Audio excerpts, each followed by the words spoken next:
entre saco de este libro, que os aconsejo vivamente, porque esto no es, este señor no es un novelista como yo, que efectivamente puede haber mucho de ensoñaciones, como dice el artículo que acabo de leer, en las cosas que digo. Este señor dice cosas como las siguientes. Por lo pronto lleva una cita de Pasteur al comienzo del libro que dice: el papel que desempeña lo infinitamente pequeño en la naturaleza es infinitamente enorme. Los virus. Comencemos con las malas noticias. Es muy posible que nuestra generación sufra un apocalipsis y que un virus asesine a 3.500 millones de personas en los próximos 10 años. Este libro ha aparecido hace un par de años. Arrecian pandemias. Han sido 4 veces más frecuentes en los últimos 50 años y han experimentado una explosión en los últimos 10. Sigue.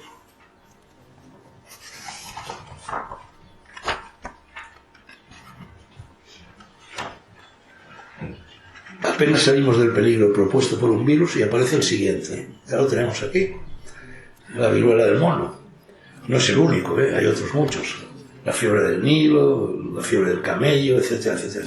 Por cierto, este señor sostiene la hipótesis que yo formulé hace ya varias décadas, que además está escrita, es que todas estas epidemias son zoonosis, son zoonóticas, son salto de virus de los animales a los seres humanos, que son difíciles, que son muy improbables y que necesitan milenios para que se produzcan. En mi opinión, esta operación exterminio, que los virus, lo que se llama la virusfera, que hay cientos y cientos y cientos de millones de virus en un centímetro cuadrado.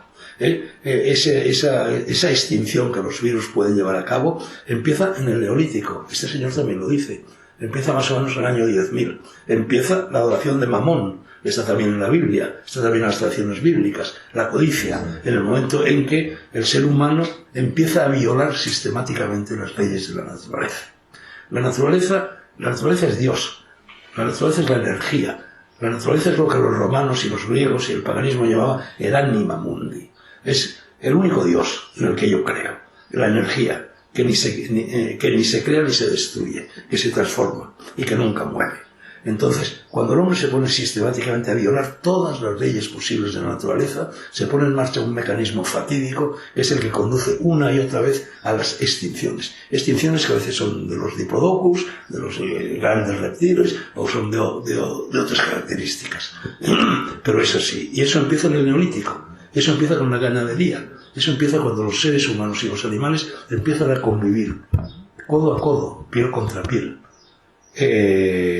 Yo recuerdo cuando me instalé en la casa de Castilfrío, y estoy hablando de España, y estoy hablando de Soria, estoy hablando de Castilla, la casa que yo compré y que he restaurado a lo largo de varias décadas, en la planta baja vivían los animales, estaban las vacas, estaban las ovejas, y encima estaban, las personas que vivían en esa casa, de una forma muy precaria, de una forma casi, como podían vivir los neandertales, ¿no? Entonces, cuando en el Neolítico se descubre primero la agricultura y tras ella la ganadería, que empieza por las ovejas, los hombres empiezan a convivir, no ya a explotar, no ya a pastorear, sino a convivir con los animales, en el mismo hábitat. Entonces ahí se produce poco a poco, lentamente, esa adaptación biológica, esa evolución biológica que permite el salto de los virus de los animales, la zoonosis a los seres humanos. ¿Qué es lo que nos cuentan que ha pasado con el COVID? Los murciélagos, por ejemplo. Pero es que el hombre empieza a violar las leyes de la naturaleza en el momento en que construye una carretera, en el momento en que levanta un edificio, incluso en el momento en que se dedica a filosofar y escribe los diálogos de Platón. Es decir, todo esto son violaciones de la naturaleza. Las violaciones de la naturaleza pueden llevarse a cabo con sensatez. Pero el hombre, atizado por la codicia, si tiene una vaca, no se conforma con una vaca, quiere 10 vacas. Y si tiene 10 ovejas, no se conforma con 10 ovejas, quiere 100 ovejas. Y se dedica a violar sistemáticamente todas las leyes de la naturaleza. Eso tiene un precio, eso tiene un peaje. Y el peaje es el que estamos pagando. El mundo, dice este señor, es cada vez más conductivo, más favorable para el aterrizaje global de lo que será la pandemia más grande. Ninguna de las que hemos sufrido, ni siquiera todas juntas, podrá compararse a la que vendrá. En el amanecer del hombre, una vez abandonada la seguridad del árbol y el bosque, necesitábamos aprender las costumbres y hábitats de los depredadores de la sabana. En el universo de la medicina existen muchas áreas fascinantes, pero pocas necesitan avances tan urgentes como la virología. Los virus nos superan en número. Su inhóspita jungla se llama virosfera y se extiende a los confines de la Tierra. La amenaza de una pandemia es enorme y la posibilidad de que ocurra es aún mayor. Saltando entre diferentes especies de animales, buscando cómo adaptarse a nosotros, nuevos virus nos infectan cada día, cada minuto. Cada vez con más frecuencia buscan nuestra garganta. Tenemos las estadísticas en contra. Si no nos autodestruimos antes, cosa que podría suceder, un virus acabará con nosotros. El primer virus humano lo descubrió Walter Reed en 1901. Se trata del agente etiológico de la fiebre amarilla, una enfermedad para la que seguimos sin tratamiento. Prácticamente no curamos ninguna enfermedad vírica. Podemos aliviar los síntomas o podemos atajarla por medio de vacunas, pero no existen medicamentos contra los virus. Son invencibles. Y esta no es una excepción. Para la mayoría de los virus aún no hay fármacos disponibles. Aunque hemos desarrollado un arma poderosa y limitada a la vez, las vacunas, pero estas cubren un solo virus y por lo tanto deben fabricarse virus por virus. Incluso puede suceder que el mismo virus requiera una vacuna diferente cada año. Lo sabemos muy bien. Lo sabemos por la gripe, lo sabemos también ahora por la pandemia. Van ya cuatro vacunas y a saber cuándo van a llegar. Las pandemias de SARS y COVID han demostrado que un mamífero volador acarrea un gran peligro para la especie humana. Los murciélagos abundan en números asombrosos. 1 de cada 5 mamíferos es un murciélago. Por cierto, es el mito de Drácula. El devorar la sangre, el infectar. Es decir, Drácula es un vampiro. Esto también dice, ningún científico se atreve a asegurar con certeza cuál es el origen real del virus del COVID. Una cosa es cierta, si tuvo origen en el laboratorio de Wuhan, en cualquier caso en el famoso mercado de animales vivos de los chinos, no fue premeditado, nadie intentó convertirlo en un arma biológica. Sigue, dice, no somos dioses. Respiramos, caminamos, vivimos sumergidos en una niebla invisible y densa de miles de millones de virus. Nuestros ancestros no nos legaron teorías sobre los virus. No hay un repertorio histórico de conocimiento sobre los virus. Hasta hace bien poco no sabíamos nada de ellos. Nothing. Cero. Descubiertos hace 150 años, les vimos la cara hace medio siglo gracias al invento del microscopio electrónico.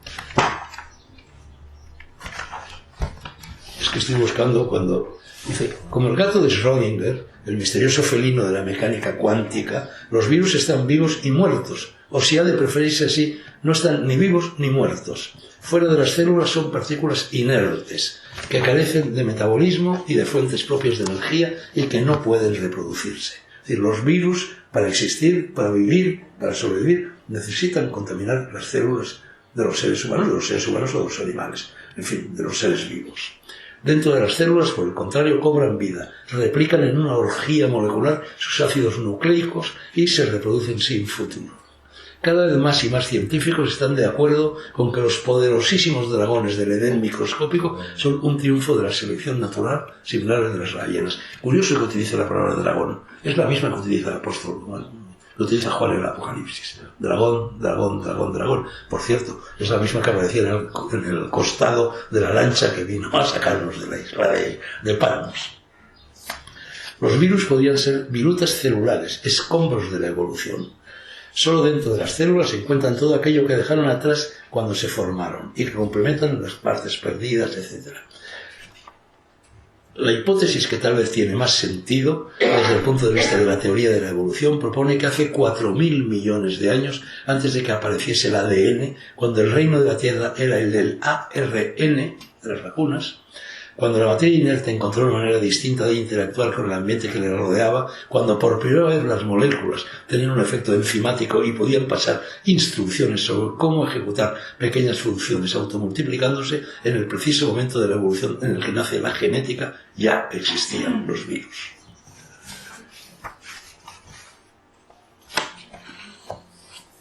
El segundo capítulo se llama Dragones del Edén, por cierto. Las extinciones, bueno, dice, es posible que muy pronto un virus asesine al 75% de la población mundial. Las extinciones aparecen de forma periódica y cada varios millones de años se produce una masiva. ¿Qué es una extinción? El proceso ha de cumplir 3 criterios. Mundial, rápido, cientos de años, y debe desaparecer 1/3 de las especies.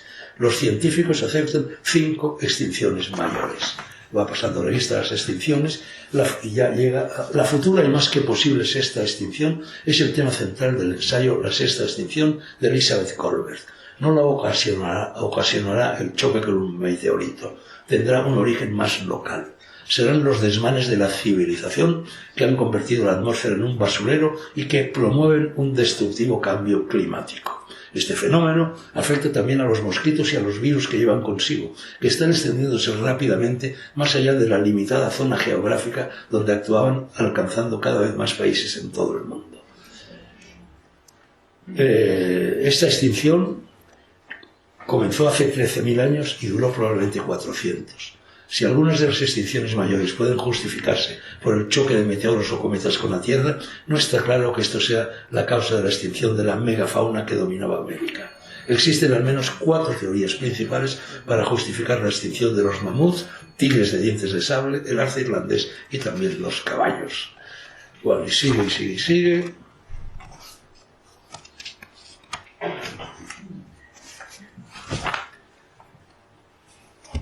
Estas epidemias o extinciones de una especie puede favorecerles el cambio climático. La deforestación, por ejemplo, acerca a los animales salvajes al hombre, propiciando la exposición a nuevos virus. Parece, por ejemplo, que el SIDA, otra enfermedad vírica que no se ha curado, procede del famoso mono verde, de los bosques africanos.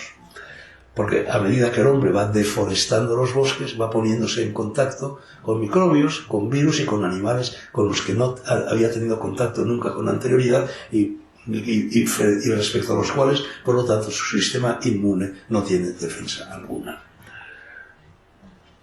Un caso bien estudiado es una epidemia viral transmitida entre focas árticas y subárticas cuando el hielo que separaba a las dos poblaciones se derritió. ¿Qué va a pasar ahora cuando se está deshelando la Antártida, cuando se están deshelando los casquetes polares?